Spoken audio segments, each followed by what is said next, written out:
Kannst du Paella kochen? Und ich zeige dir das.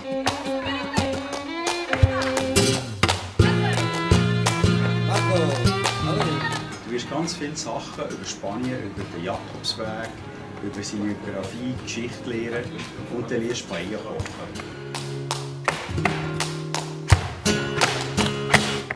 Wir machen zuerst Tapas, dann Paella, ganz verschiedene Sachen von Paella, also auch Vegetarier oder Leute, die nicht gerne Meeresfrüchte haben. Dann zeige ich dir, wie man das macht und am Schluss kannst du Rezeptbücher mit heimnehmen und hast eigentlich ein wunderschönes Erlebnis, das du nicht mehr vergessen wirst.